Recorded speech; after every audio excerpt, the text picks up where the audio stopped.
We play and call it work. Hey there, Wargamers. Welcome to this week's Sit and Talk featuring myself, Josh, and DJ Misfire himself. Oh, hi guys. Cullen. I was trying to think of the whole, I was gonna do the interesting middle name. I'm like, I don't know if I feel like telling everybody your last name. So Cullen Crisp himself. Crisp. I think that was the kindergarten cop villain. Oh, that's what it was. And I think that's what it was. What's the reference behind that? I know you're going to reference something. Yeah. All right. So, if you're not familiar with the Sit and Talk show, it's the show where we sit and we talk. I'm the most boring human ever, so I bring Cullen in to spice things up a little bit and make it a little bit more interesting. Yeah, I don't know why he chose me. I'm not the most spicy human. Well, I don't know. I make bad choices. People who watch my games know it's true. So anyways, we're going to answer all these viewer-submitted questions. Next week will be Luka, so if you want to leave any questions for Luka, make sure you leave them in the comment section of this video, whether it's on YouTube or on our website. I mean, our website's probably the better place to leave it, but yeah, you can leave it on the YouTubes if you want to. You should find it either way. Yeah. All right. Let's just jump right into these. Should we do it's the morning disclaimer? Because it's the morning. Oh, it is the morning. Yeah, we usually do these in the afternoon or well, I guess it's always the afternoon. It's usually an after you've done everything else kind of thing, but with scheduling today, it's first thing in the morning. So I've got my water in my old man shakes fist at clouds official mug. You gotta love that one. Dang weather! Yeah, I have my coffee in my Mick Cafe. I get a free coffee when I get 7. When Excellent. I have you get a little sticker and you put them on your sticky tag. I get this for free out of the tap. Yeah, well, when I pay for 7 of these, I get a smaller one for free. But they give me the cup. It's an awful deal. Okay, so let's just jump right into these. We got Big Mikey. Large Michael, as I like to call him. I don't know why that's so funny to me. I chuckle internally every time I say it. Large Michael. Josh, when is Bolt Action making its debut on the channel? Because I need an excuse to have even more stuff added to the pile of shame. Okay, so I think we can bust it wide open now. Because unless there's a fire, this Wednesday coming up. Yep, the video was rough edited and approved by Warlord. Which, yeah, it's super cool that we get the chance to work with Warlord. Yep. Because it's some content they are sponsoring. So, what you're going to see, at the bare minimum, will be monthly Bolt Action bat reps. And I guess I'm just going to say, it's not as many people watch Sit and Talks. If there's enough support, if the video does well enough, I can push for potentially more of that. Okay. I don't know how likely it'll be or when that could start to happen because we need to gather data for a while. But if it does well, then hey, that's good. So the other cool things... It will be on YouTube, right? It will be on YouTube, yep. We're going to try strictly just YouTube content. And the other exciting things for people is that there will be a giveaway associated with it. And if this goes well, I'll try to do a giveaway every time we do a Bolt Action video. We'll see. And that might be Conflict 47 as well. But for now, we're going to start with Bolt Action and see how that does and kind of try some of the other stuff out. So yeah, super excited. So the video's on Wednesday. There will be a giveaway associated with it. And all you're going to have to do is comment on the video itself. And last but not least, there will also be, because we've got our Silver Vault member discount codes, there will be a discount code for Silver Vault members for everything from the Warlords Games website. Oh, dang. That's a big website. It's a big website. It's a solid discount code. And it's not like one of these one-time, first-time kind of things. It's an ongoing coupon code. It's not... Right. Yeah. I think the idea was that instead of having content in the vault, to start with this, we might get there if it's popular enough or whatever else, trying to say, hey, look, if you're a big Bolt Action fan, watch the video, and if you become a Silver Vault member, you should be able to, by using that discount code, recoup the cost of the Vault membership the first day if you're buying stuff. Exactly, depending on how much stuff you buy, we wanted to just kind of make sense. Yeah, no, So- that does make sense for sure. Like, if you're saving 10% on, $100 purchase, that's $10, and a Vault member is less than $10 a month, so that's your first month at least. Yeah, when you look at the, it just kind of makes sense. Mm-hmm. So super excited about that. There'll be more details obviously when it's coming up, but hype. Obviously, if you are watching this, you're a bolt action fan, tell your buddies. The more views, likes, comments I can get on that video, the more I can push. I think if you're familiar with the channel, like I've been pushing for stuff like this for a long time. Obviously, making the business decisions of covering the Games Workshop games, because they get the biggest views, the biggest audience. It makes sense from the business standpoint. But I really like the bolt action system so much. It's so good.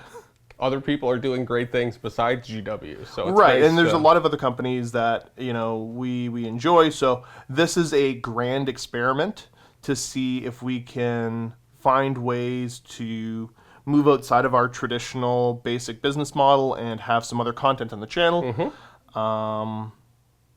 Yeah, so I'm super pumped about this.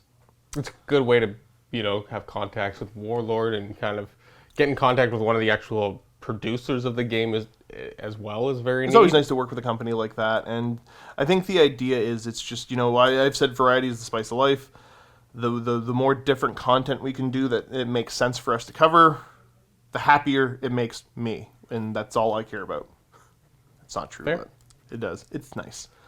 Have either of you watched Kung Fury? Have you watched Kung Fury? No. Was that the one that Lee would always talk about? It might have been. If not, highly recommend it. It's a 30-minute YouTube short with kung fu and Nazis and 80s cop cliches. Okay, definitely not the one that Lee talked about. No. I don't think so. I think I know what you're talking about, but I've never watched the full thing. I've never watched it. I think I know it, so I know of it. You're aware of its Yes. existence. A monthly reminder that the heresy train has no brakes.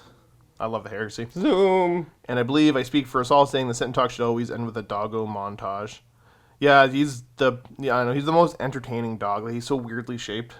I love that when you're just like, why are you like, what are you doing just potatoing right there, right? Like, Yeah, he I can't remember what we talked about last time. He's got this red chicken that makes like those stupid chickens that make the most annoying noise in the world. He's got one of those. Yeah, my ma decided it'd be funny to buy one for him for Christmas, as well as my brother's dog. And Gordy got his taken away like right away. Oh no. But like Dozer doesn't like run around squeaking it.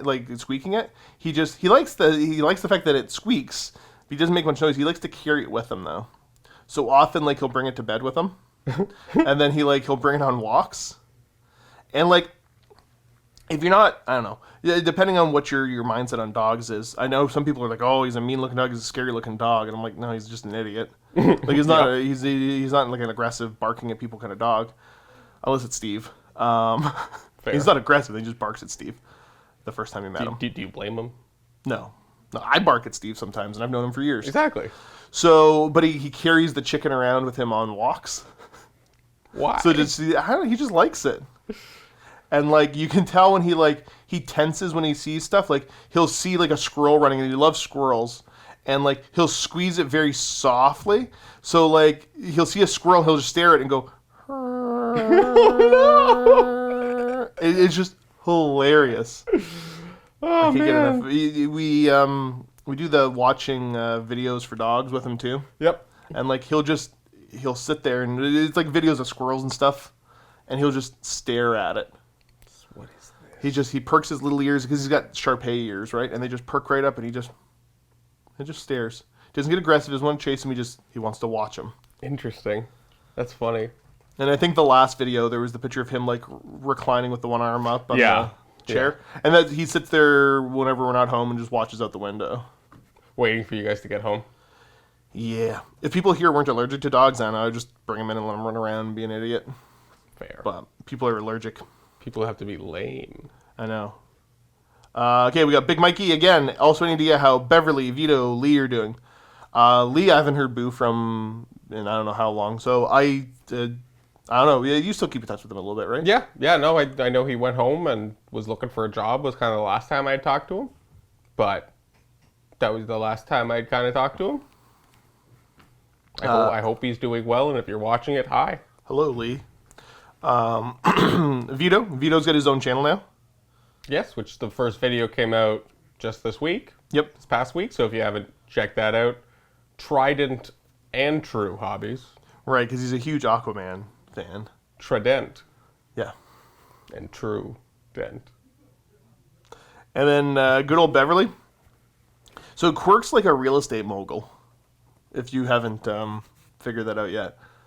I was gonna say if you live in the area, you could drive down to the St. Catharines and see a big billboard with his face on it, but that got changed. So I was sad because that gave me a good laugh. It was okay. So where that billboard was, my wife works like almost right across the road from it. Fantastic. And like the day it went up, she texted me and she's like, "What is happening? What is my life Like, now? what is this?" He's like staring through my window at me. Oh no! It was super funny. Because you know where the restaurant Yeah, is, right? And yeah. It's literally. I forgot if that you it's go to the right window, there. like it's not right directly across, but if you go to the window and turn your head to the right, like it was right there, him just staring at you. Goodness. So yeah, good old Quirk. He's a real estate mogul. Like his, that's family business for him. And I don't know, he's living up life. I think he's getting married. I think Pretty so. sure he's getting. And I say that is like he's either gotten married or he's getting married. Yeah, no, it's again with the whole can't see anybody thing. We haven't seen anybody other than through the Facebook exposures that we would get whenever I go on Facebook, which is never. See, that's how. Yeah, you're an old man. You still use Facebook. But I'm an even older man because I've never used Facebook. Okay. So the only time I ever log on to Facebook is because I have to send somebody a Facebook Messenger link. Like your grandma, or No, I have to send because I'm talking on Facebook Messenger to people, and I have a link to send. So I got to go onto Facebook just to use Facebook Messenger. But that's the only reason I use it. I just don't talk to people. I mean, there's also that. That's the easier one. I also have a bunch of unanswered Facebook messages, so. That sounds right. I don't know. Like I think. I'm not sure. I might be like one of the more social people that works here, but I'm also the closest like being a hermit living in the woods. That is accurate, yeah? Yeah. Yeah, that's actually super accurate. Why? I thought about that. Why is that accurate? More and more, like, if I hadn't bought so many, like, toys, it was like, I'm going to buy property up, like, around Muskoka or something like that, and just go retreat. Be a bushman? Yeah, just live out there. And But instead of having a cottage, Josh has toys. a lot of toys. I keep buying dumb stuff. Every time I get a little bit of money, I buy something dumb. I bought a new airbrush. It's been there for 2 days and I haven't tried it yet. Should probably give it a try, eh? I don't know. Probably. I'm painting the Curse City stuff, and then I got distracted by the GW tutorials because there's lots of contrast in the tutorials and stuff. Yep. So I finished 10 skeletons, and that was satisfying. That's cool. Good old skeletons. Can you do that jump pack for me? Oh yeah, when do you need it? I don't know, whenever. Like, I'll figure it out. Give me a date, and I'll give you'll you a have date. it. I'll give you a date. Because I think, yeah, that's Spartan too, because I might want to start using that Spartan. Give me a date, and I'll get it to you. Got a new airbrush. Gonna try. There you go. Boom. Try it out. The other thing too, going back to the heresy train, the fists are finally going to start get worked on. Ooh. So one of the commission artists that's done some work for MiniWarGaming, he's going to do the first batch of them up. And then, so the first batch I'm getting done is stuff I could potentially use in 40. Excuse me, use in 40K because I might be able to try some small games with them. Nice. First. Because I've got 10 heavy bolters. They're so good. I know they do some stuff, and then it'd have to be like a tiny little baby list, but I don't know, maybe it can work. That's cool. I'm excited for it. Cool. Hopefully, last thing, have you prepared yourself for the onslaught of hate you're going to get with the new AdMech book? You excited for that? Okay, so I'm more and more like, just give me the book. Give me the book. Like, there's nothing else clever for me to say. Give me the book. That cover art, Want the though. book. I know it's like one of the only things we have seen. But good gosh, that cover art is great. So, they haven't really shown off any of the rules, but you know how you get the little rule packs with the Games Workshop kits? Yeah. Like, and those always start to show up Yep. before, so they've shown off a bunch of stuff, and like, Does it look there's better? a bunch, yeah. So it looks like there's a bunch of tweaks. So it looks like the Cognis las cannons and all that are going to go to, instead of being heavy, they're going to be assault. And instead of being D6 damage, they're going to be D3+3. Oh, cool. So super nice. So there's that. They've tweaked and adjusted some stats here and there. The other one is the Dune Crawler. They've shown off. Well, there's been leaks of some of its supposed stats, as long as it's not photoshopped. And it looks like the neutron laser's gotten substantially better. Okay. Again, D3+3, I think, damage. I like that way better. Strength 12, AP -4, like, hits pretty hard. But the big thing is that it's got a twin heavy phosphor. Okay. And that's the same gun that the robots have.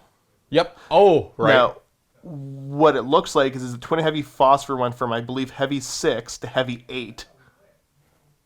Still strength 6, AP -2, went from 1 damage to 2 damage.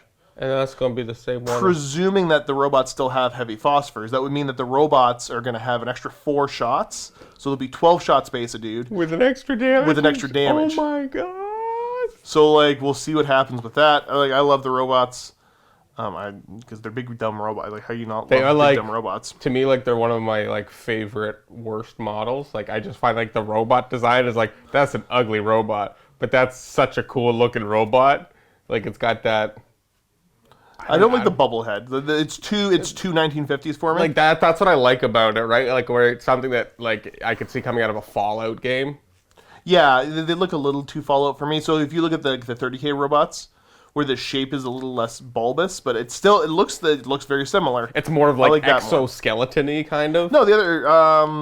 You're talking about okay. Yeah. I was thinking about the Dominar. The Dominar, the bigger one. Yeah. No, the whatever Perturabo has. Yeah. Well, that's Dominar class. I can't remember what it is. The Iron Circle. Yes. Those are based off the Domitars. Yeah, the Castellax are a little bit more squat. Okay. But yeah, I'm. Give me the book. Give me the book. Book. All right. Next up here.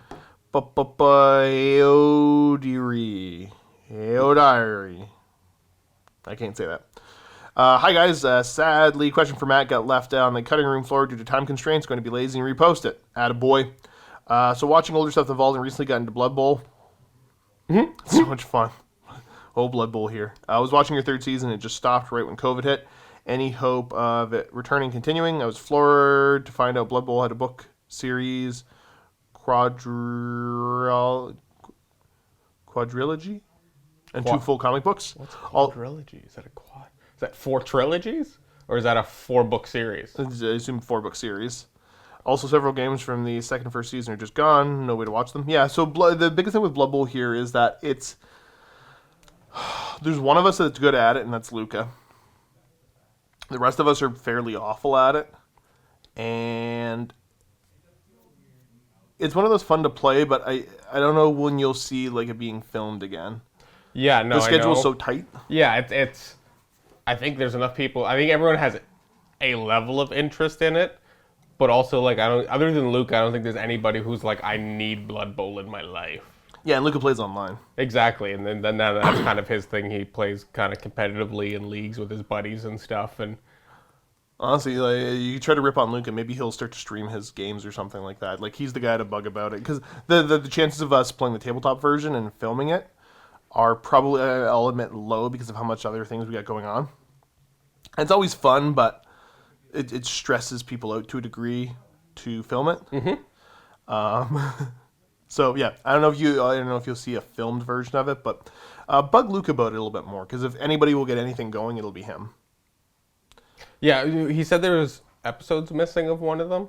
Were those the ones that had to be taken down as well? I'm not sure. Okay. I'm not entirely sure. Because I know that there was at some point some that had to be taken down, so the ones that are missing might have been those ones. Might have been, yeah, if you're going back and rewatching old stuff. Yeah. So just to address that comment, that's at least there's a reason I think you shouldn't be able to find those videos, so it's not like they're missing. Okay, that makes sense. If I remember correctly. I don't remember well enough to answer, so that's why I kind of glossed over it, but I don't know for sure. And yeah, it won't be coming back because it ended before COVID, and then by the time everyone came back, we were way behind and had other stuff to work on, so there's zero plans to ever start that one back up. Yeah, that season won't just continue again. All right, we got Vose Noctum. It's a contrast with poster. I have zero interest in Horus Heresy or Warhammer Fantasy. I don't begrudge you guys the games you enjoy, but I do wish the content was more spread out, so it wasn't a clump of days I don't watch. I can't please everyone all the time, so not a worry. Yeah, generally I think that I can agree with most of that. The games aren't for everybody, but there are some people that enjoy them. So again, having some variety is nice, both for the sanity of the content producers, but also for the fans that like different things.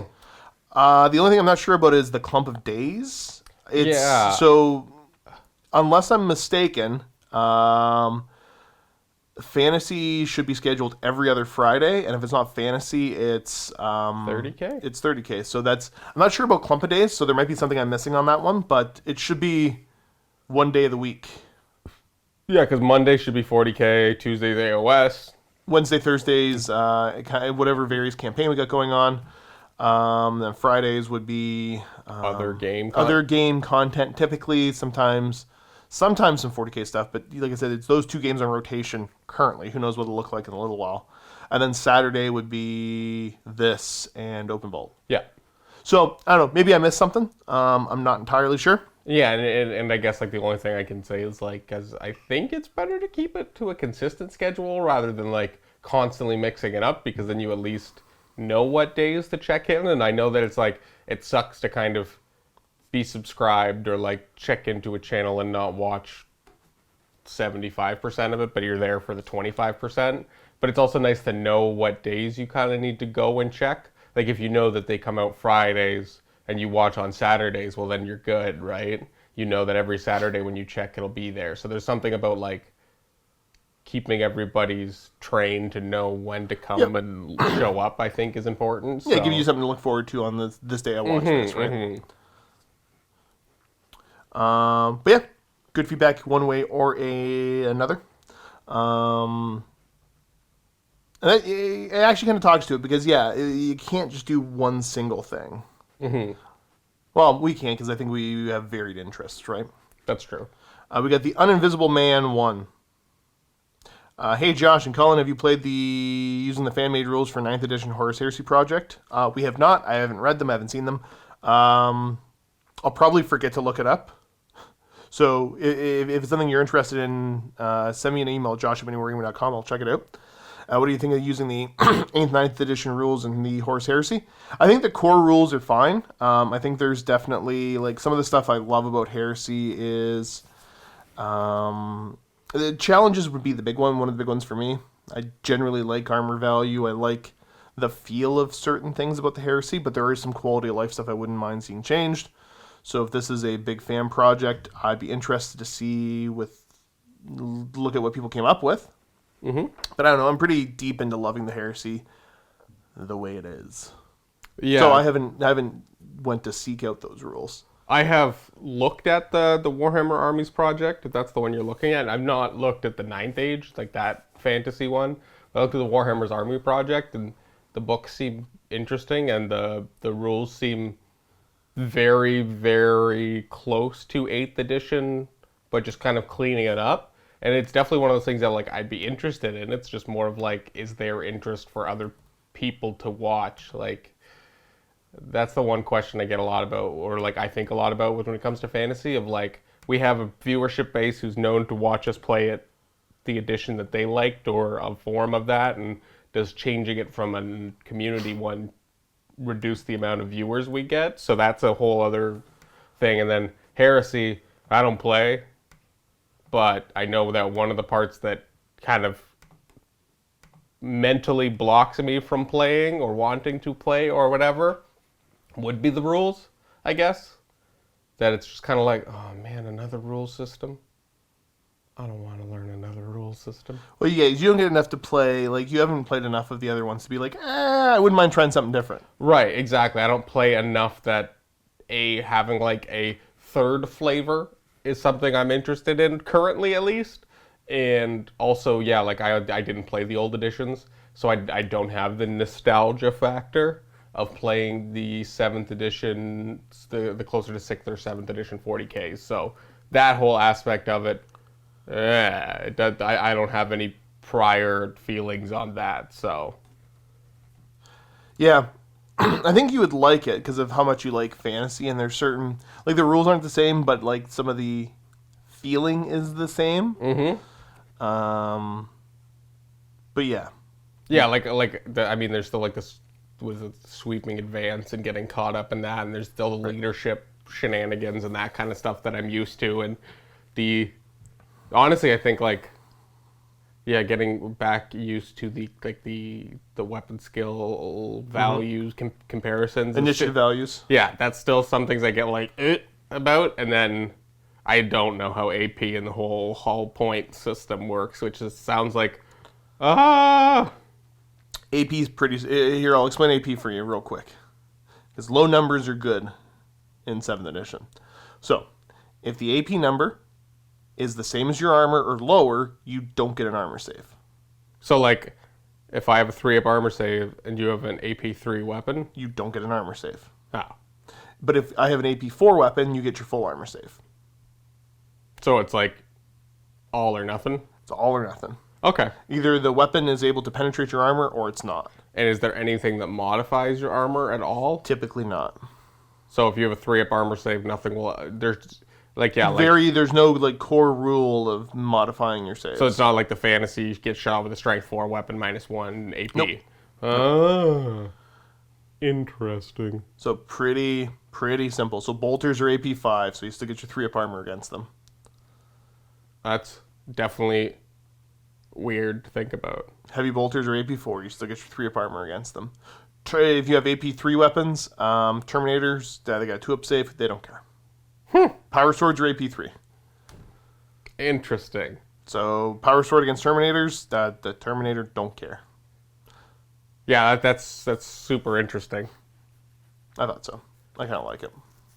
I can see where, like, it definitely makes the armor, like, a more relevant part, kind of. Right. It either matters or it doesn't, as opposed to now, which is, like, your armor kind of matters, Well, that's right? where you have a mix of certain weapons. Knowing that there's AP2 in the game, and you don't want to get, because you can't voluntarily fall back to combat. So, power axes. They swing last, so they're initiative 1, but they're AP2, +1 strength. So they're pretty much going to murder anything it hits. Yeah, but you do want a whole squad of them, because usually they're kind of expensive. So, like, in a lot of my stuff, I'll mix a couple power axes into regular stuff. Because this is, like, also you have to pull models Closest, from the closest models. And yeah, see, like, this is, like, it's interesting. But it's like the nitty-gritty parts of, like, oh no, now I gotta remember this, and now every time I play another game, I'm gonna be like, is this the game that uses this mechanic? So you remove the closest casualties when you shoot. So that also means that if you charge somebody in the Overwatch, if anybody dies, your charge just got harder. Right, I remember that part of it for sure. So I like the fact that you can't, like, because 8/9th edition, you're just, okay, cool, I'm gonna be an inch away from you. So even if you Overwatch me, I'm gonna get the charge, so I'm gonna pull casualties from the back. Yeah, I always did like that part. That part didn't make sense. That it was like, or wasn't it like that? Even if you were out of line of sight and charging, Overwatch still worked or something, because you would just shoot them at the time you saw them or something. Oh, I think that would have been earlier than that. Okay, I can't remember, honestly. But I don't think that's 7th. But I might be entirely wrong. But I'm pretty sure I'm not. yeah. I don't know. It's fun. We'll try it one day. Oh, I'm sure it is fun. You gotta try some bolt action too. I gotta get you playing bolt action. You'll get stressed, but also have fun with that. It's super. You'll pick it up in 10 minutes. Like, it's so fun. But it's easy to pick up. Yeah. It definitely seems like one of those games that's like that's easier to pick up with a little bit more just kind of... It's one of those, like, you'll understand what's happening and how to play, but you won't understand until you get a little bit more experience of why you could have made a better decision with another squad. Because it's the dice out of the bag mechanic and knowing when you want guys to go. That's fair, right? Yeah. The order of operations of everything is so important, right? Right, because, like, generally, like, the 40k, it's got people so trained of just, like, I'm going to be as aggressive as I can to try to whip the enemy out. Yeah. And this one's like, well, I might not want to go. I might want to have my enemy do a bunch of stuff first, and then I can react to it. Exactly, yeah. Like, even though I might want to run up with my strongest gun and just try to kill something, Yeah, right? that would work. they'll just walk out into the open and proceed to get murdered by all the next things that Buddy activates, right? Yeah. It's a really fun game system. Okay, next up we got Arrow Thunder 156. Hey Josh and Cullen, I know you guys have a lot of nicely painted models for all the games everyone plays. We got a lot of not nicely painted models though too. You just don't see them as much. We don't zoom into those ones. Do you guys get some models painted via third party, or is it solely in-house painted? Is the majority in-house painted or third party painted? Also, I'm kind of new to miniatures painting. I was wondering if you guys could tell me what great basing materials to use. I've been using technical paints and dry painting for the most part. Having issues finding good bushes and greenery. Also, if you have any expert basing and painting tips, love to hear them. Anyways, keep up the great content. So I can take part of this, and Cullen will take the second part. Yeah, a lot of the stuff we do is pretty much everything I do is that you see of mine is third party painted. I don't really enjoy that part of the hobby, and I enjoy supporting the people that do that for a living. So I get a lot of my stuff commissioned done, and the studio gets a ton of stuff commissioned done. Some of the guys here paint their own stuff, so like a little bit of the stuff that you see from Luka will be painted by him. Cullen's stuff you see him use is pretty much all painted by him, and then Steve likes to paint all of his own stuff too. So, yeah, I'm trying to think of, and same for Matt and Dave. Like there might be, like, I don't know. I think some of those the old Tyranids might have been Matt painted. Yeah. Oh yeah. So like some of the OG Tyranids he still uses, definitely. Like there's still some Gaunts in there that he uses. I don't know if the Carnifexes that he had magnetized a jillion years ago are still the same ones. I'm not sure. Or whether he just because I know he magnetized them at one point, but then he might have glued them all at a different point after it didn't matter. And now he wishes that they weren't again. There's some of the blue Necrons that Matthew painted. Yep. Because those were all... Up. Yeah, oh yeah, exactly. Yep. The guys who were just looking at the bottom of a ship flying above them. Birds. They just like the robot birds, man. Yeah. Yeah, so like it's been like there's been old employees who have painted stuff here. Like there's been... Yeah, like Leland painted a bunch of the AdMech stuff that I use. Yep. But yeah, there's a ton of really good commission companies out there, and like, so the obviously everybody's different and unique, but the easiest way to look at the two different types of commissions that get done is you've got the really nice display pieces and you got the tabletop stuff. I have the greatest appreciation for the tabletop stuff. I can appreciate some really nice like display painted stuff that we have, but like when I get the most excited when I'm like, this guy painted this whole army up as a cohesive thing. It looks awesome. You know, the standard tabletop, hold it at arm's length. They look amazing. You get super close, you might notice a couple things that are off. Who cares? Not everything has to look exactly perfect. The guys that can do that in a quick time for a really solid price, beautiful. Mm-hmm. Absolutely. That's the painting I get most excited for. And then you get where it's almost more about like value necessarily than quality per se. Exactly. Like that's the exactly. You know what I mean? Like this is something that's a good that I'm happy to invest in. Mm-hmm. Right. This is an investment. Exactly. As opposed to like, look at this very cool, intricate, overly complex piece of art. Mm-hmm. I appreciate that. So yeah, that's where it's like, you get a commission, like you get a single model and that's like the most amazingly painted thing ever. And I'm like, oh, that looks super cool. And then like an entire army that costs the same to get done. And I'm like, give me that. Yeah, I get that. Right. And then the last thing, as far as basing stuff, the one part that I didn't mind doing because it was mindless was I always used to base my own stuff. Mm-hmm. And that was where like a lot of the commission guys that I worked with were like, okay, so you're telling me you want to assemble your own miniatures and do all the basing work, and all I have to do is paint them to a tabletop standard. I'm like, yeah. They're like, yes, please, yes. Yeah, like how many more things you want me to do? 100%. Yeah. So I've moved to using Gamer's Grass stuff. I really like the battle ready bases.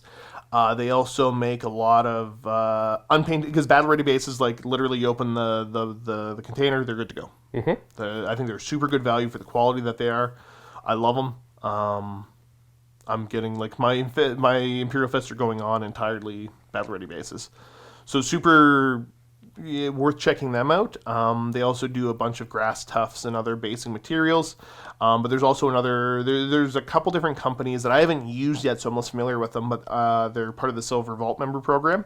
So go in there, check them out, because they make some really nice tufts and some other basing materials, and again, you get a discount if you're a Silver Vault member. Yeah, I guess, like, my comments on, like, because what did he ask for? Basing and painting tips? Basing, painting, yeah, he's getting into this stuff. Tips for painting, just get a wet palette. Honestly, like, that is a common tip you'll hear. And seriously, I've been painting for years, and I just recently got one. And, like, you know, it's like literally 2 minutes into it, I'm like, I see the value. Why didn't I get this earlier? I'm dumb. And just both for, like, helping you thin your paints, because that's a huge part of it, and it's really hard to kind of understand at first. But also the ability to, like, mix colors and not have them literally dry out immediately. Like, it is such a big difference because I used to use a business card that I used for years, and it's like this thick now. And, like, you know, I put some paint on the palette, kind of like water it down, and maybe I could get through 2 models with that glob of paint. And by the time I come back to it, well, now I got to re-add more to get to the 3rd one. I don't have to do that anymore with the wet palette. It is a game changer, 100%, as much as people say it is. At least in my opinion. And then, because thinning your paints at the very beginning is, like, I think one of, like, the hardest things, but will give you the most improvement in your quality, is just learning how to properly thin paints. And then bases, like, I love basing to a degree, because I think it does almost as much, if not more, to your model than painting it. A good base. A nicely painted model on a poorly painted, or just like an average base, is blah. An average painted model on a nice looking base, you'll get way more compliments right there. I get a lot of compliments about my fist bases, which were made by myself with bark chips, but, like, anything you find, man, it can be basic material. Kitty litter, sticks, the bark, rocks, the glass, like, kind of fragments you get from, like, a dollar store. Like, go through the dollar store, find some random stuff, make something that looks cool, get an idea in your head, use cork.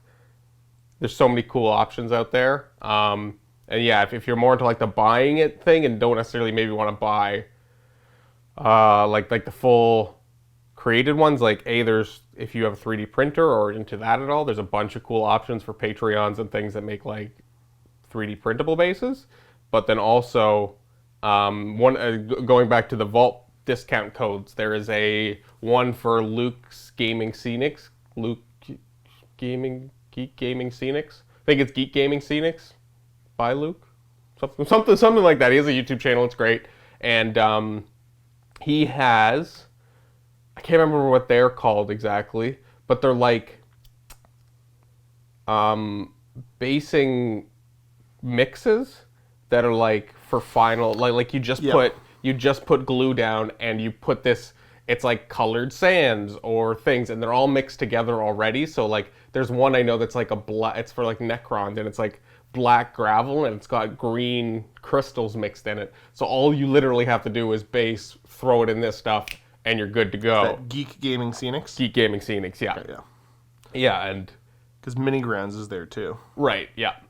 But that product, I've never used it yet, but that seems like a really good way to add something different, because I get that once you start, you use the texture paints, and then maybe you try, like, the classic sand thing, but if you want to go that next level, there's a million different ways you could go with it. And it's just, like, how much money do you want to spend and how much effort do you want to spend on it, I guess, is the... No. The other thing, because I remember for my first iteration of the Imperial Fist that I ended up selling off, I did, like, plaster bases. Remember those? That was the textured ones? The textured rock stuff? It was the same thing that Lee did with the Emperor's Children. Oh, yes. Yeah. Yeah. So the big thing is, if you're going to experiment, make sure you write down exactly what you did. And make more bases than what you need. 100%. because that was one of the biggest things. It's like I'm not doing that again because I don't remember how I did it and I can't recreate that. So that was part of the motivation of getting rid of all that stuff, unfortunately. I forgot about that. Yeah, that's big. So whatever you do, like if you're like if you know like if you don't have all of the miniatures you're going to be getting, but you're like, this is what I plan on getting over the next year, make the bases for everything all at the same time and get them all looking the same. Don't every time you buy something go back and try to recreate the base unless you're 100% confident that that's fine. And then usually if you're making your own bases, like the assembly line doing them all at once is easier than having to gather and get the materials and do all this stuff over again. Like that was my biggest regret with that. Yeah, no, like I totally get that too. And whenever I do bases for my fists, like I never do just one, unless it's a single large one. Like I just did a Redemptor Dreadnought and I did his base, but then I also did another Dreadnought base at the same time, just so I wasn't just doing one. And yeah, like never do one at once. Try to do it. If you're trying to do something that's a little bit more grandiose, definitely do it without the model on it. Paint the base and then pin the model to the base, or figure out a way to secure the model better to the base, because yeah, that's something else. Like my latest thing I'm painting up Cursed Cities right now. Mm-hmm. And it took me a little while to figure out how I'm going to do this, but I just bought some like the EVA craft foam from the dollar store, and I just cut it with scissors into a bunch of little like rectangles, squares, and then I just super glue some to the base, and then I make my own texture paste out of wall compound, sand, and like Mod Podge, and then like fill it, and then it's important to like clean most of it off, so it's like grouting it, and then I paint that, and so they're all in like a cobblestoney kind of looking thing, and that worked out. It's the what do you call that? Like when you make a product, there's the prototyping stage. Okay, I know what you mean. Yeah, like if you're gonna do like a thing, you almost have to do a prototyping stage of like, how am I gonna build it? Okay, now I have something that's kind of like what I want. Is there ways to cut down on how long this took? Is there corners I can cut? And even just try to create a process. You're like, okay, this is both looks good in the end, doesn't take forever, is fairly easy to paint, and like try to balance all those things out. I don't know, bases are fun. There's a lot of fun things you can do with bases. Lots of fun tutorials for bases online. It's the world, it's terrain, it's anything in the world, so you can literally create whatever you want. It's just about figuring out how. Yeah, and like I said, the biggest thing, write stuff down. Yep. For painting as well. If it's, write down what paints you used for that. Especially, like, even if you're not making your own custom mixes for paints, but like especially if you are, write down exactly what you use, know your formulas, keep that as a Google Doc somewhere, so when you want to add more later on, you can easily do so. And that's the same if you're getting stuff commissioned done. Like, that's the one thing for commission guys. And I know some people, trade secrets, don't want to say what they're doing. I don't need everything exactly perfect. I need to know what brand of paints you used and what colors you used. So that if for whatever reason you're not the one that is going to be expanding on the army, I can get the army expanded on. Yep. And that's the idea, like there's sometimes where, like if I want to get a really nice character piece done, I'll talk to my guys that did the army, assembly line style to a very nice tabletop standard, and then take it to the other guy and go, this is the colors used, this is the palette you need to use to match my army. Right, you can just take it up from there. Crank up the quality level because it's character, or for whatever reason I want this to look a lot nicer. But then to be able to do the same going the other way. That if you get a really nice character piece done and that you might want to eventually have an army of that, talk to the guy and say, give me a general sense of how you did this, so that if I'm having somebody else try to match to the work to expand the army, they're able to do so. Yeah, don't. As much as you think you'll remember those 3 colors you dry brushed on that base 6 months from now, you probably won't. Nope. And honestly, 90% of the stuff I'm talking about now was all learned through the first iteration of the Imperial Fists. Yep. Yeah. Was just almost like everything that could have gone wrong. Like you feel like one of those kind of things kind of. Well, every stage was fine. It was just trying to add to it. because it wasn't one giant, like 5,000 point army all at the same time. Yeah. So yeah, there you go. Hopefully that gives you some insight. Next we got Kane Jax. Hey, Josh and Cullen. I've gotten into 40k. I really love the lore and looks of the Imperial Knights and was wondering what decent list would look like. Okay, so yeah, the look and the lore of the Knights, fantastic. Beep boop robots. So my question would be, and again, you can email me, josh@miniwargaming.com if you want to continue the conversation, is what's the definition of a decent list? Yeah. Are you looking for a competitive list? Are you looking for a good list you can play with your buddies? Are you looking for a good list to play against Buddy who plays X? Yep. Are you looking for a good list that you're like, people are going to see it and go like, oh, those minis look amazing. Like, are you looking for like a good collection? So, I mean, there's a couple different routes you can go, whether you pick a house, pick an existing house, make your own custom house and paint job, or you could go with the Free Blades who've gotten their own kind of special rules now, like expanded upon. And that way every night can be different. You know what I mean? Yeah. There are a bunch of... I think that's super cool. You could do literally anything you want. So as far as like decent, like from a competitive standpoint, I ain't the guy to talk to about it. At the higher tiers of competitiveness, I think that with Knights, you want to have enough firepower to feel comfortable trading shots with people and not having to rush in, but also you want to be able to rush in. So like how I run my House Mortan fits my play style, and so that's what a decent list looks like for me, because again, you have to figure out what kind of a player you are. So I think having a mix of close combat capability as well as some good shooting is super important, because you need to level the playing field, because I don't think like Imperial Knights are a very competitive list anyways, especially with standard 9th edition scenarios and the way holding objectives work. So that's where my whole big thing is, you need to be able to shoot stuff on various targets, soften stuff up, and then in my mind you need to be able to charge and wipe people off of the objective, because if you shoot somebody off the objective, you don't take that objective away from them. Right, yeah. You sure, they might not get the point on their beginning of their turn next turn, but they'll just walk onto it again and you'll be in the same spot on your next turn, right? Exactly, you know what I mean? And that's where, so I think that's, we want to have a mix, because your guys that are kind of shooty, like having a couple armigers is super handy, especially if you're running the Helverins, because they can sit back and shoot, or if you want to go with the Moiraxes, the forge-rolled ones, I think that's probably your better option. You don't got to buy forge-rolled ones, you can also buy some of the other companies that make weapons that could be used to represent those, like my little Gatling cannon guys are supposed to be lightning locks. Those are the rules I use. Those are the rules that represent the lightning lock the best, I think. I didn't feel like spending forge-rolled money on that. Is the forge-rolled ones just guns? The forge-rolled ones are double guns, but the thing is that they don't have to have the same gun.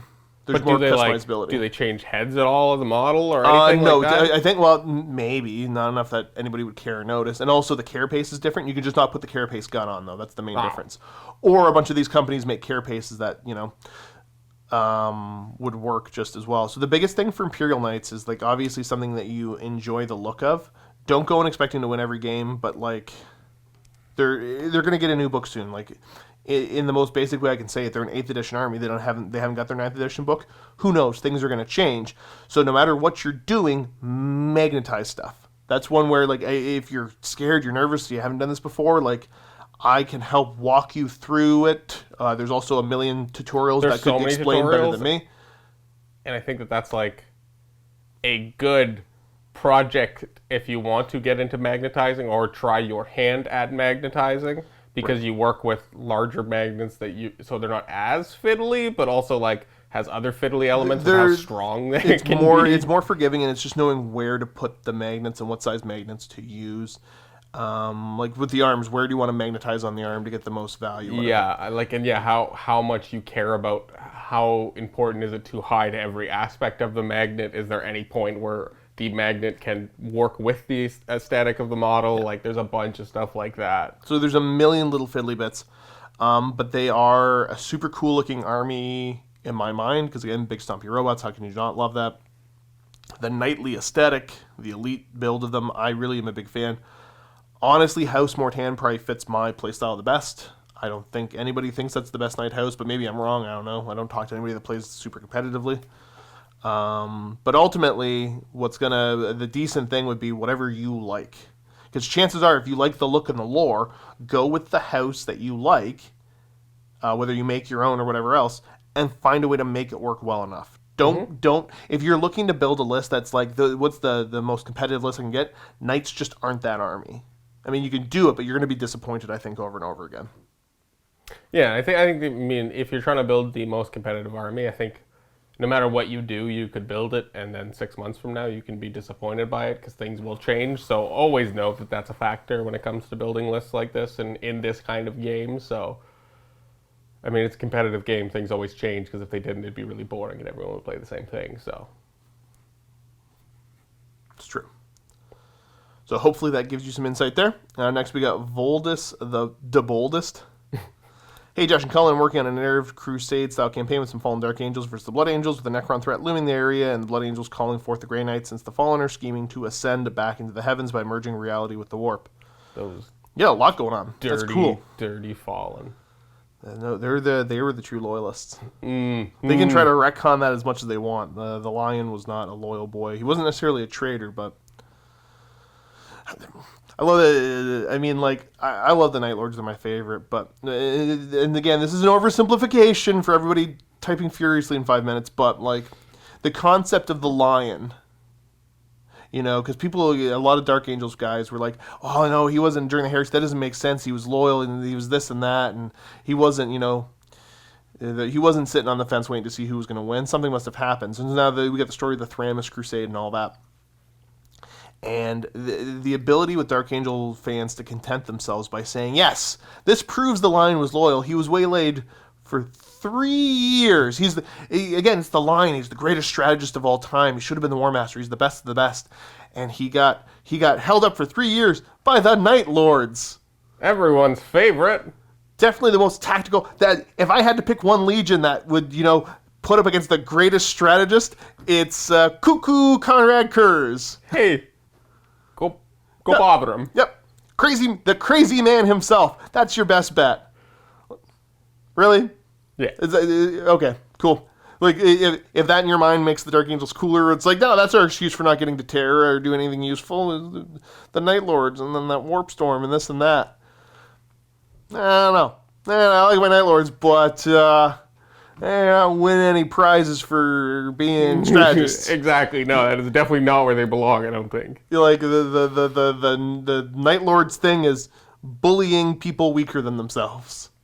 Make yourself look scarier than you are. Right. And, you know, pick on the weak. Don't fight anybody that has a chance of beating you. And that's the Legion that slowed you guys down for 3 years. Good. Couldn't have just I'm glad. Tried to fight them like real. Yeah. Well, they did. There were some ambushes. That Night Lords never really were known for winning fair battles. That's fair. It's kind of their thing. Yeah. There was the I can't remember what short it was, like the name of it, but the first fight between, I think it was the first fight between the Lion and Kurz. So the Lion, in true Lion fashion, sucker punched him basically. We didn't sucker punch him. Sucker stabbed him in the chest with a giant sword, and then kept attacking him. That good old maneuver. Yeah. So he just kind of, you know. And then he did the whole thing where he's like, I'm a better fighter than you. And Kurz is like, yeah, you are. I don't know why I'm trying to fight you. And he just decides to choke the life out of him. Yep. There you go. That's the guy that held you up for 3 years. I can't beat you in a fight, so I'm just going to choke you. Back to this. I'm like, why? How did that tangent even happen? My question is, how can I focus on individual characters rising through the ranks, becoming the captains of their squads, getting them a little bit more beefy with some cheeky rules that can give them extra relics or something crazy to make them special in the battlefield, keeping in mind that this is all for fun and can be a little absurd. Yeah, I mean, like, at the end of the day, it's telling whatever story you want. It's not my area of expertise to look at upgrades. I'm good at downgrades. I'm good at, like, well, because I think the idea in my mind is, who cares? You're not gonna level up. Like, this is the stuff that a sergeant would take care of. Mm-hmm. You know, you don't get to be a captain. So as far as upgrade stuff, I would look at some of the previous campaign stuff that we have done. If you want to try going the other route, look at the Victory's Vengeance rules from 30K at how characters downgrade as they get beat up.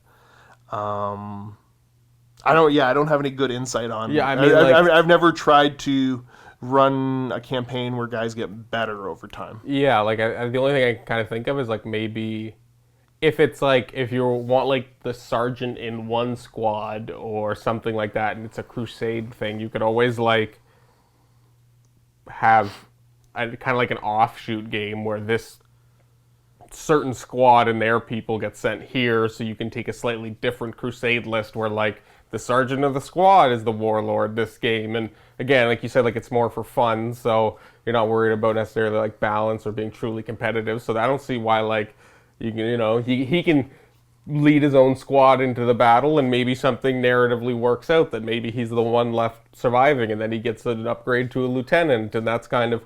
But again, like it's. If you want it to be more natural, then it's hard to necessarily plan.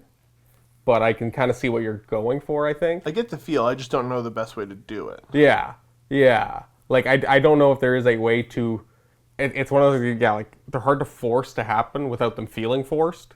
Yeah. Because you want that scenario where there's only the sergeant left. But, again, creating that and making sure that happens is a tough thing to build up to, because there's so many dice and random things that happen in the meantime. So if it naturally happens, then that's cool. Yeah, that definitely does make sense. Steve just poked his head in. Steve just poked. Hello, Steve. He's just not going to say anything now. We know he's on the other side of the door. It's very sneaky. Like Bananas. All right, next up we got Yadin the Wise. Hi, Josh and Cullen. In your last in talk, my friend Andy asked how he might be able to persuade his wife to play Warhammer with him. You gave him some decent advice. I remember this. It was very nice of you, but Andy is one of a very small group of people I get to play games with on a regularish basis. If he manages to get his wife into Warhammer, there's a real danger my gaming time will be significantly reduced. At this stage of my life, I'm too grumpy, tired, and generally unwilling to make new friends. So my current small group of gaming friends are important. So here's my question for you. How can I quietly undermine Andy's relationship with his wife just enough to put paid to his attempts to get her into Warhammer? Not enough to cause real problems, just enough friction that gaming becomes unlikely. Cheers in advance for the input. Don't tell Andy I asked. This is the greatest comment ever. Oh, man, I don't know. That's too funny. I get it, though. That's really funny. Like, that is a real struggle. And I definitely get where that's coming from, where you're like, no, you can't find new gaming friends. Who am I going to game with? No! Well, I guess, okay, so realistically, you're going to have to figure out what she plays and what she's going to, because chances are you're not going to be able to stop this ahead of time. That's probably not going to work. Mm-hmm. I don't think. So you just have to figure out what it is she's going to play and collect and how to crush her utterly. Find the direct counter to it? Yep. I guess that's the only reasonable route to go here. Oh, jeez. I don't know. I mean, like, how do you do that without like causing relations? I know, and right? The thing is, like, I assume like, you don't. I assume you don't want Andy to know about what you're doing, or is one of those like whatever. Like Andy's gonna know that I'm sabotaging this, but like I'm gonna do it. I mean, like, cause like depends. Cause like you could just. I'm sure you're good enough friends with him. You know how much at least know what models he's buying in a month. Just at the end of every month, send her a letter in the mail that it's like, this is your husband's monthly GW spending. Just go over, hey, you know what this is worth, eh? Yeah, but like, I don't know, that might create even more problems. That might be one where well, that's a scary one. That's potentially causing relationships. Because he doesn't want to cause relationship issues. I get that. He just wants to be able to game with his buddy, and he doesn't want. Right. This is a no wife allowed. Yeah, because I could see how that one might get him in more trouble than. Well, yeah, and the wise, do you have your own wife you can use to try to sabotage? You got your just in the sense of like, well, you know what, you might have to have your wife distract the other wife, and right. Every time gaming's happening, they got to go do their own thing that they want to do more. Wine and cheese nights, I don't know, whatever they like. Why is it gonna be wine and cheese? Because sounds lame. Both those things are great. I can't consume either of them. If I drink red wine, I think I get the heartburn. I don't like red wine. If I drink the white wine, I get a little too giggly.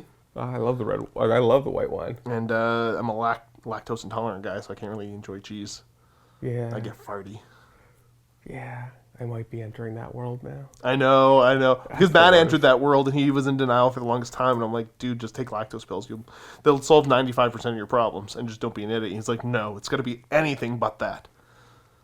Yeah, I'm definitely that denial stage where I don't want it to confirm that it's real, because then if I know, well, then I can't be ignorant. Yeah, I don't know. I think honestly, with the way you've talked about and described it, you are gaining somewhat of it. But you got that whole, because you have that German background of being able to eat. Yeah, exactly. All this super rich food. Yeah, I know, right? That's the problem. And like literally everything is hearty and dairy. Yep. Cheese is just so good. Cheese is just so good, John. I imagine it would be. I can eat a little bit. I can't eat very much. Well, I don't know. What else can? See, this is such like a bro question that I'm trying just to not give like the Josh the Josh personality you don't see in videos. It just is. There's a storm of brewing of dumb stuff I can say that wouldn't be like, that's obviously not meant to be taken seriously, but would not be appropriate. Yeah. So I'm not gonna get into any of that. But well, I don't know. This is rough. Yeah. I don't know. You might just have to break up the marriage. Yeah, like I mean, you could just find out all like the really, really lame stuff about 40K lore, and just talk to her specifically about what she thinks is some of the kind of less appropriate social aspects of the Imperium overall. Even just like, did you know there's space marines that spit acid? Just like the super out there weird stuff. Well, I think Matt playing Sisters of Battle and all the little cherubs and all that. I'm like, those are dead babies, right? Like, he's like, wait, what? I'm like, I'm pretty sure in the lore they just use dead babies. Yeah. That's kind of what he's like. He's like, wait, are you being serious? I'm like, yeah. Look at him, and he's looking at it. He's going, oh no, is this actually just a dead baby they reanimated to carry around ammunition? Yup. Imperium. Yup. Yeah, exactly. Find all those lovely. Just talk a lot about Dark Eldar lore. Everyone loves Dark Eldar lore. You know what? In the wise, start playing Dark Eldar, and every time there's a gaming night, you're in costume. But also, you describe exactly how you kill the opponent's models too. Yeah. Just describe it in great detail. Nobody will want to play you. Hey, he showed up in his purple morph suit with you. He just like took scissors to it. And you have to find out and always, I guess, yeah, because I wonder where they're playing. Playing at his house? Yeah, because if they're playing at just always be there and be obnoxious. Now, granted, what's going to happen is that Andy and his wife will stop telling you when they're playing. You'll stop being invited, and you just have to show up anyways. Just be there, I guess. This is the greatest question. I like the knowing your friend, like watching the video and then being like, oh, that's my friend's username. Yeah, that's my buddy. Yeah, this ain't happening. Oh, no. No! I'm too grumpy, tired, and generally unwilling to make new friends. Buddy, I get that. I get that. You got anything else for that one? Meeting new people is hard. That's all I got. All right, next we got Denther. We're not okay. So there's more questions than I thought there were. I'm not gonna lie. Hi, Josh and Cullen. Hope you're both well. Josh, you've appeared a bit down in general lately, and maybe a bit down regarding MiniWarGaming in general. Hope not. Relatively new to MiniWarGaming, I love watching your dry banter and perspective. If your demeanor is just your normal self, then great. Apologies, just new as I say. Regarding in general, watching your reports is a great relaxant for me after work. What is your way to chill? There's no chill. Heresy train has no brakes. There's no brakes. I just shout that at people on the streets. I definitely think, as far as being down, like, to get into a couple different things. I miss having guests in immensely. I get bored playing the same people over and over again. So there's that. Also kind of depressing because, I put devoted a lot of time and effort into getting the bunker at a point that we're ready to because we've had guests come in, but like to really get it properly set up, and basically as soon as it was ready to go, COVID hit. So that's been like a major like depressive point, as well as just like general like COVID restrictions. You know, I had bought a car with the idea of like I finally, because the wife and I always shared a car for the longest time because I had bad luck over the years for a variety of different reasons, financially, and I finally got myself to the point that I'm like I can buy something I want and whatever. I'll do some road trips. This will be cool. And then COVID hit. So now I drive the 3 minutes back and forth to work, and that's about it because there's nowhere to go. So I'm not enjoying that.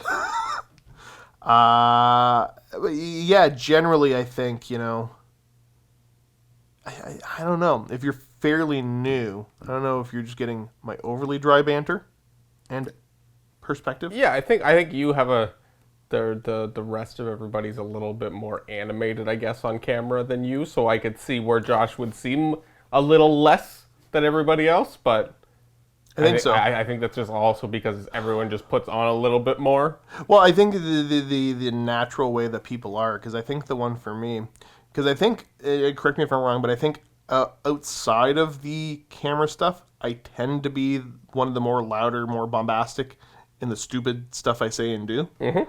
But it's not stuff that's camera appropriate, so like I have to kind of constantly have the veil of like, don't say everything that you would normally say. Responsible. And like the thing is, like I'm by far the funniest person here. Like I 100%, and a lot of quick-witted stuff, but none of it is camera appropriate things to say. That I can agree with. So like there's a lot of that. There's a lot of that. And I think it's because when I'm holding the camera goes off and I just say all sorts of stupid stuff. But yeah, so hopefully you're enjoying either way. So okay, as far as my way to chill, I'll get into this real quick, and we'll get too deep into it. Right, because I never really had anything like I can't go to the gun club anymore because I haven't been a member, and then I was getting ready to get my membership back, and COVID hit. And there's not really a whole lot of great outdoor ranges around here anyways that aren't full of a million people all the time. So that's out. Video game stuff I'm kind of back and forth on. So I started playing Tarkov. And That's exactly what I was thinking. If you're familiar with Tarkov, like this is how messed up a person I am. That's my like going to, and here's the thing, I'm bad at it. Like I'm really bad at it. That's my way to chill. So I go home to chill and I play Tarkov and just rage. So I talked about this actually at the end of another video, just on Luka and I ramble. Yeah, in the wise, I don't got time to try to make friends on there. Like, no, that's not what I need. I need to find somebody to play with, or a couple people to play with. But there's specific requirements. They have to be just as bad as me, in that we're just going to be a bunch of idiots running around doing our best. Like, they can't have expectations of me to actually be useful and contribute to the group. Yeah, exactly. So, like, I don't want somebody that's pretty solid and they're like, yeah, cool, we're going to, like, no, basically what I need is somebody that's just as bad as me, whatever. Have fun and everybody will be equally upset, or somebody that's good enough that they're like, you know what, I need to make this game more challenging for myself, because like you play enough video games, like escort quests are the worst thing in the world. Yes. So imagine like the escort quest, but instead of an NPC, it's me. You're like, so if you're like a really good Tarkov player and you're like, I need to up my game, like I need more of a challenge, and you want to have to drag your fourth favorite MiniWarGamer through Tarkov, this is your chance. This is the opportunity I'm giving Josh you. MiniWarGaming. JoshMiniWarGaming.com. But yeah, I don't know. It's essentially just an extremely punishing shooter, I guess, is the easiest way to describe it. Just honestly, like, I know you're not going to, because I've been trying to bug everybody here about it, but like, just, it's kind of expensive too. It's not a cheap game. Yeah, see, like, just come play it for a day. Just come play for a day, and like you'll understand the depths of my insanity. That's the thing is he explains it. I understand why. I understand who it's made for. I'm just not that person. I respect those people and their dedication, but no thanks. I don't like games where I get shot without seeing people, and that happens already in all the other shooters I play. I like Valheim. Oh yeah, see, I rushed through Valheim too quick, and there's like, like I'm not the builder, I'm the explorer, so Again, we're on day 110, and we just found some swamps, and we found iron the other day. that was like 20 minutes, man. Like, just go, boom. As soon as I started playing. Nah, dude, took it so long. Got attacked by a sea serpent. Sea serpents are wild. And then a Draugr killed it because it killed both of us. That is kind of wild. So now we have sea serpent meat. So yeah, I mean, like, also depending on when you're watching, like, I had to put my dog down back in September, so like, depending on your backlog, you might have got like super depressed Josh for a while of like, middle of COVID, everything else I described, put my dog down. Just Didn't get the new dog yet, so that was a wild time. That was fun. just a great old fun transition period. Yeah. So I don't know. Hopefully that gives you some insight. The background's up. Josh. Behind the beard. There is room back there. Okay, next we got Straight Jacket. Hey lads, me and my wife have been playing games 40k together. She's 3-0 with her Necrons against my Marines at the minute. Heck By the yeah. time you read this, we would have played a couple of games of my Eldar against her. Hopefully I actually win one. My question is, we playing base rules and datasheet stuff, but don't use CP, strats, warlord traits, army, chapter tactics, and so forth. We use reanimation, living metal, but no doctrines. This is for learning reasons. Do you think this wildly changes the balance? Yes. Is this a bad way to go about teaching someone the game? No. I mean, the long and short of it, I think we talked about this last time with the other fella that was, unless this is Andy again, I don't think it is. Don't worry about balance, worry about having fun. If you're both having fun, who cares? Who cares? And then add that stuff in as it makes sense, that you'll have fun. And if you never want to add that stuff in, that's also fine. If you guys are just having fun with how it is, it's fine to keep playing that way. I mean, yeah, I'm open about the fact that I hate stratagems. I don't like that system. So yeah, it does it change the balance? 100%. If you're both having fun, does it matter? Nope. I would heavily suggest buy the Open War cards and play with them. Yeah, actually. Super fun. Good way to mix up some different objectives and some twists, and definitely can do even more fun things with them rather than just a couple that, the pamphlet explains. So, have fun with that stuff too. Next up, we got Captain Obvious. Josh, could you exercise some of your management power to add an Adeptus Titanicus campaign into the mix? I can get into that in a second. It'd be nice to you and whoever else is interested in maybe doing 6 or so games that follow along to each other, covering a few different mana pools and ending with a big game using all the Titans at your disposal, like a Titan Death style scenario, especially with the War Master coming out next week. This could be nicely timed with while the hype is higher. Yes and no. I'd love to do it, but at the very least, like I am not experienced enough to do a campaign. Neither is Luka, who would be the other person. I would love to do some bat reps, and that's where it would start. What I refuse to do is just do a campaign where we try to figure out the rules. Like, we got to play a couple games, get into it. So if a Titanicus campaign were to happen, we would have to have semi-regular Titanicus coverage. So Luka and I could be playing, figuring it out for ourselves, but also putting out videos and getting feedback on the mistakes we're making. And then once we feel like the level is adequate of knowledge, then we could do it. That makes sense, right? If you start to see Titanicus stuff, that doesn't mean there's a campaign coming, but it means that that could be the first baby steps into it. If you don't see that, no Titanicus campaign coming. Right now, honestly, with the COVID restrictions, because we're being very careful and following them very strictly, keeping everybody safe. It's super punishing to keep up with any kind of a schedule. Never mind trying to add extra stuff in. More Gester. Okay, the most epic campaign, something I've wanted to do since Epic was released. Battlefleet Gothic, space battle to attack the planet, with each warlord racing to get the prize on the planet. Depending on how many ships survive the assault will determine the force in the next phase. Titanicus on the planet in the main city to focus on the push to the prize, with the victor gaining more resources for the next mission. 40k strike force strategic battles to gain control of the area, each mission causing attrition to the force level not able to help the warlord pursue the prize. Perhaps even have events from Titanicus influence the battle.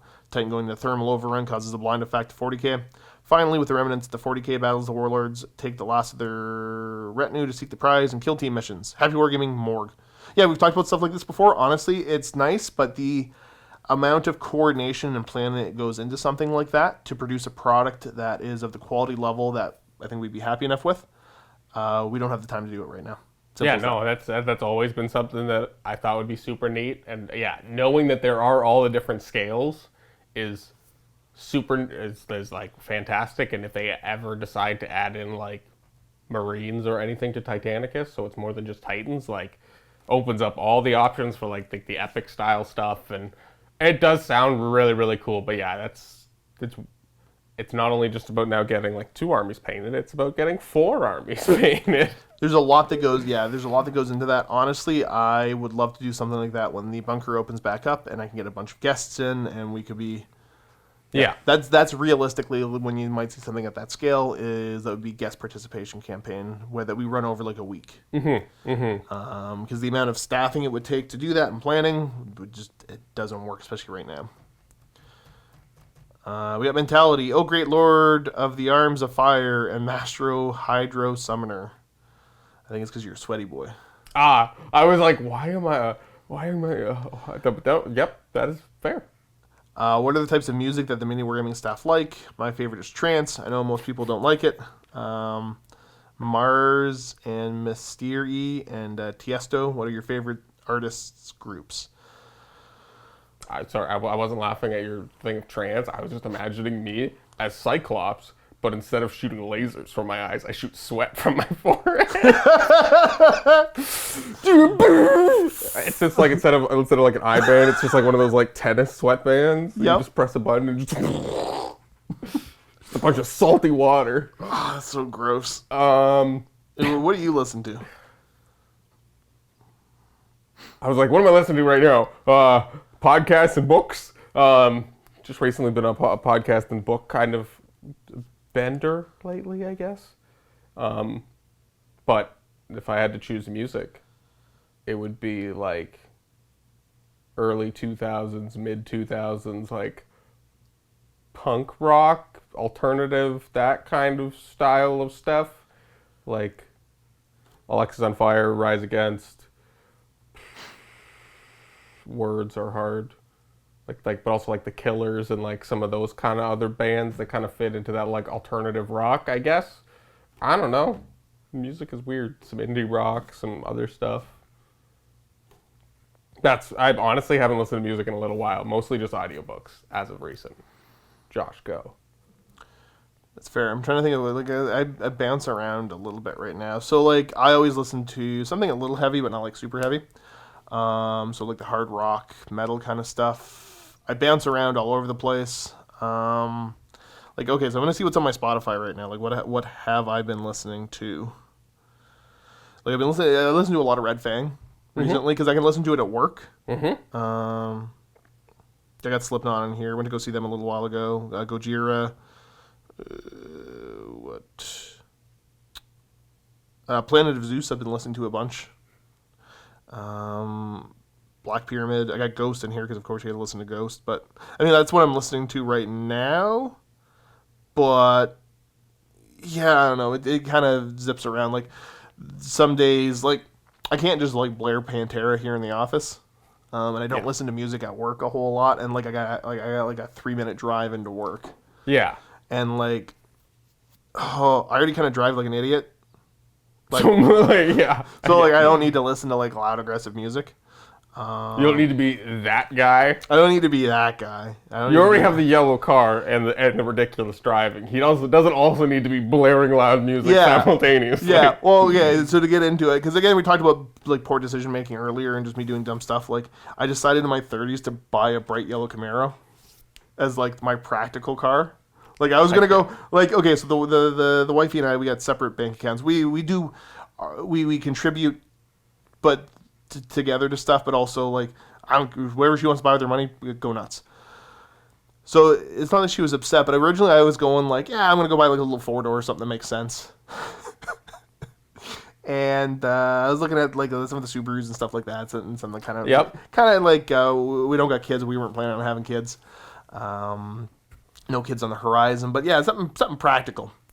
And then I remember coming home, and she's like, "So what did you buy?" And I'm like, "Hey, check this out." And I show her the Camaro. She's like, "Cool." Like, I didn't think that's what you were gonna buy. And I'm like, "Yeah, neither did I." But I showed up, and I'm like, "That's cool. I'll take it." How much, sir? So in my man, like, Steve made fun of me a bunch. Oh, yes, he did. He did, because deep down he's so jealous, and I know he wants 100% that's he why. wants that. And because the only music Steve listens to is he listens to Godsmack and Springsteen. That's it. I figured out if you call it gobsmack. Godsmack. Does that get him all upset? It's Godsmack. And you're like, it's fun. That's all he listens to. Yeah. So I remember, like, he had to ask me for a ride the one day because he was scared he couldn't get in and out of it without having to roll out of the car, like, because he's got bad back, right? And Bad back, tall person, low car. And I remember the one day he asked for a ride, and because I make fun of him for what he listens to a little bit, because he's very stereotypical in his enjoyment of things. And because he drives a Ford, and he had his truck at the dealership, and so, like, I show up, and I got my stereo cranked, windows down, pulling into the Ford parking lot. And he's standing there, and I'm blaring Springsteen, and you could tell he doesn't want to come over to the car. Like, he's disappointed. And so it's fun to bug him about stuff. But yeah, I don't need to drive that like an idiot. So playing just loud like music through town. So I'm like, yeah, I don't. And like, what song you listen to that's like 2 minutes long? Yeah, exactly. It takes me longer to get my Spotify loaded up at home than it does to drive to work. That thing where, like, it works till you get to, like, the end of your street, and then the Wi-Fi disconnects, so then you spend, like, 2 minutes while it's trying to, like, oh, I can't find a Wi-Fi signal now. I'm just going to use data finally. Yeah. Well, I also can't ever pick what I want to listen to. Yeah, it's honestly, like, audiobooks have been so good for that, because it solves a lot of those problems. I do have to get to a point for adding new ones. I'm now going through the first 3 Horus Heresy books for the 3rd time right now. I'm on the 2nd one already. Nice. So, it helps to, when painting, I guess I'm not painting Space Marines currently, painting skeletons, but listening to Space Marines is helping me paint skeletons. Okay, next we got Phantom Baz. This shouldn't have taken this long to get through. Sorry about the rambles, folks. What time is it? It's like 11:15. What time do we start? I don't know. I feel like this is going long. Jeez, okay, let's go. Okay. Hello, Josh and Cullen. Hope things are well. Got a request for Josh and a question for Cullen concerning Cullen. So first, I want to throw a challenge to you, Josh. Do a walk around the AOS armies. I noticed that most of your armies follow the same pattern for AOS and 40k, so what I want you to do is challenge you to play a different faction with a minimum of 2 different play styles. For example, you've already played a Slaves to Darkness in one style, and now play them with again in a different build. Then you'd have your minimum of 2 games. After that, switch to a new army or continue with Slaves to Darkness and so on. Such a great opportunity that most of you will never have to really dive into these armies and builds. It's just a shame to see the same armies over and over again. Really enjoy your bat reps, your banter, and so on, so I hope you take up this challenge. Okay, so the quick talking points on that is, number 1, actually the last AOS bat rep I filmed, I think I actually said in the game where I'm like, I'm kind of bored of what I'm playing, so I want a new faction. Tell me what you want me to play. So that's how I'm going to do the challenge more. And then the other one is playing the same stuff. I know it feels super samey, but we don't really get a chance to play off camera, especially nowadays. So it's striking a balance between playing stuff you're familiar with and interested in, and being somewhat competent with it compared to always trying something new. Because it also changes how long it takes to film games when you're playing with new stuff. Even if it's a new unit, that's checking it 2 or 3 times in a game, and you're playing 2 games in a day. You're holding a camera while you're trying to figure out the rules. And and especially when it's like, am I holding the camera or am I not? Then if I'm not holding the camera, well, then I know I can maybe play a little bit different stuff. But if I know I have to film, well, then I definitely want to stick to something that requires less. And that's typically where you see somebody playing something new. They're not the one filming. The other person's filming, and they're playing with something that they are more familiar with, so they don't have to constantly be referencing. Exactly. They understand the interactions better. So there's that. Next, why doesn't Cullen have his own dice? And if you were to get them, what would the symbol be? Personally, I think it should be either the Misfire from Fantasy or his hair and glasses. Thoughts? Also, can't wait for Cullen to get the rats back in AOS and Fantasy. Such great fun to watch. Anyways, that's all. Thanks for reading. Have a great day, Barry. Why don't I have my own dice? Because I don't play enough on camera right now. If I was, it would definitely be the Misfire. Having my hair and glasses, I feel like, would feel too much like some old school Rhett and Link If you know what that was, when their logo was both their faces when like Link's glasses is what that would remind me of. But yeah, no, definitely the misfire dice, because then I just want them for once. Yeah, I would like to play more rats, and you will definitely see more rats. Cheese for the cheese god. Next we got Molath. Josh, have you ever used a macro carrot or myrmidons with IRAD engines in an Age of Darkness game? Can't seem to find any bat reps that use them, and they seem so good on paper. No, because we don't have them. I knew that was 30K, because like that None of that made sense, eh? That was just like, wow. Yeah, we don't have them. They do seem good, but nobody here really likes playing against Mechanicum anyways. Beep boop. We're weird. So cranking it up to being even a little bit better, maybe not. Everyone's already all hesitant sell. to play against the robots. It's a tougher sell. Well, then again, like this stuff, it's not robots, but it's pretty good. The IRAD engine. Oh, poor Luka. Poor Luka. Cullen, if you had to start a heresy army, what would it be? Wrong answers only, please. Wrong answers only? You want me to choose the wrongest answer? Well, if I was to choose the wrong... So it should be something obscure and difficult to paint. Ultramarines. Not Luna Wolves? No, that's what I'm actually doing. I know. That was the joke I was trying to make. I know. I know where you're going, and that's why I went with the opposite. Yeah, if we're doing wrong answers only, Ultramarines. Because nobody ever sees them ever. That's fair. Yeah. I mean, do you even see them a lot in 30K? No, not really. Stormbolter's the only guy I can think of that's got the Smurfs. Tom, way back when, had them. I never played against them. Funny enough, they're not that common in the Heresy, if memory serves correct. Or at least for people that have come in. Next, we got Bruce Cozine. Hey, Josh and Cullen. Josh, what do you hope to see in a Custodian starter collecting Combat Patrol box set when it comes out? Cullen, what faction are you looking most forward to come out next? Honestly, like, the Custodians line isn't that big, so hopefully they expand out a little bit more. As far as what comes in the box, I don't know. Like, it'd be pretty basic. Like, there couldn't be that much out of the current line. You'd get a cap, like the leader? The leaders out of the regular box. Oh. Yeah. Well, you'd get 2 of the regular boxes and the bikes? Yeah, but that's even that might be a bit much. Like you'd probably get the bikes, some Terminator. Yeah, here's what it'd be: 3 bikes, 3 Terminators, 5 dudes. Yeah, okay, done. there you go. That'd be cool, but I want to see new stuff for them. Mm-hmm. But I mean, Forge World's got that covered. We'll see what happens with that. Yeah. But it'd be nice to see like a vehicle for them in plastic. That's not just a Land Raider that you paint gold. Yeah, no, 100%. Like even if they were to get like some like sister style vehicles where they're like the basic chassis but look Custodes enough. Right. Yeah, it's a big hope. So what faction are you looking forward to coming out next?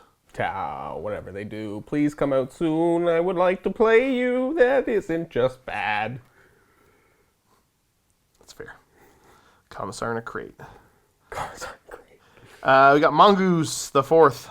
Hey Josh, just wondering as a fellow Deathwatch player, why do you find Deathwatch so bland now? Thanks. Honestly, I think it's just too much is tied up in stratagems, I guess is the simple thing for me. Too much of the flavor of the army is tied up in stratagems, and I just feel it kind of dull. You just feel like you're playing Marines. Yeah, they're just kind of whatever. They're very Space Marine-y, which I've avoided. Next we got Mentality. Hey Cullen, you remind me of the Babe. What Babe? The Babe with power. What power? The power of voodoo. Hoodoo, you do.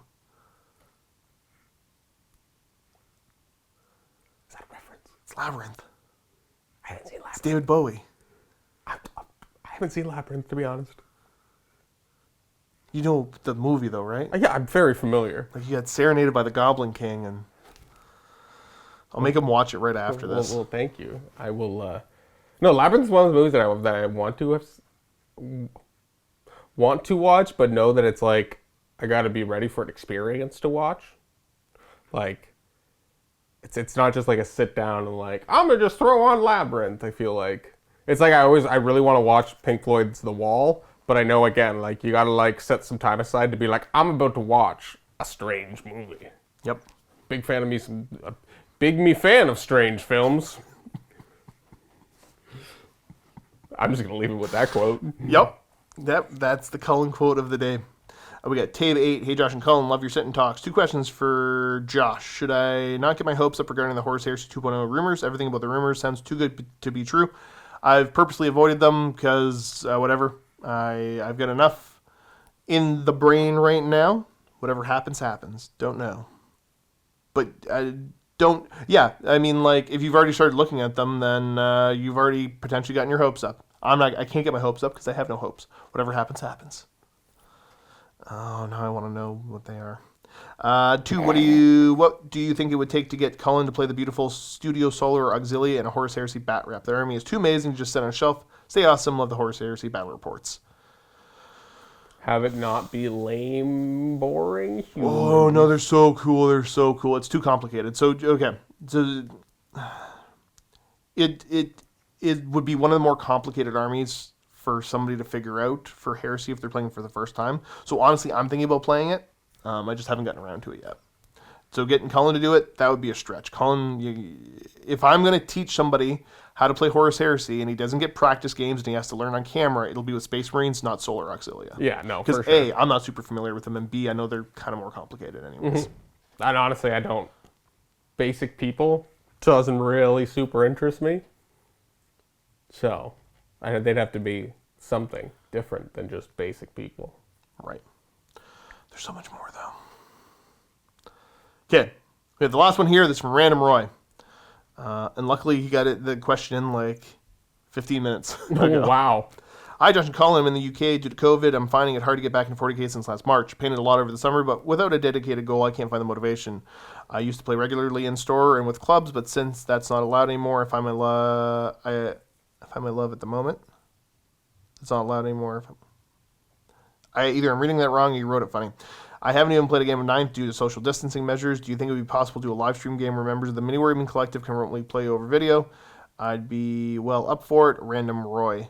It's a cool concept, but again, we can barely try to keep up with our own film schedule. So like something like that, while cool, just isn't realistic for us to do. Yeah, and I mean, we are in the unique group of we can still kind of game because it's our work.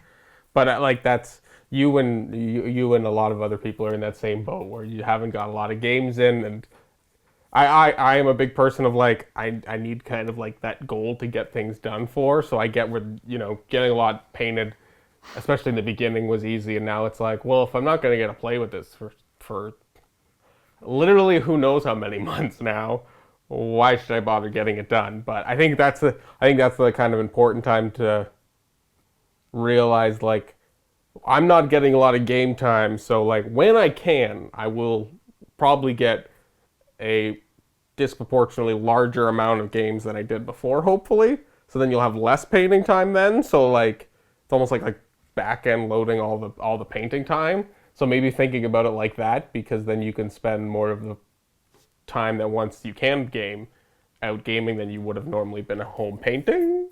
If you look at it like that, maybe. That makes sense. You'll have not a lot of new stuff to play when you can, but I do get that for sure. I have nothing else meaningful to contribute. I think you kind of hit the nail on the head there. That's all I got. Well, folks, that is the end of the sit and talk. First of all, big thank you for everybody that left questions, because if you don't, we can't do the sit and talk. Remember, next week is going to be Luka, so leave questions for him in the comment section down below. Mr. the Dice, Luka. Can't think of anything else. Well, Thanks for tuning in. Keep being awesome. And as always, happy wargaming. Happy wargaming.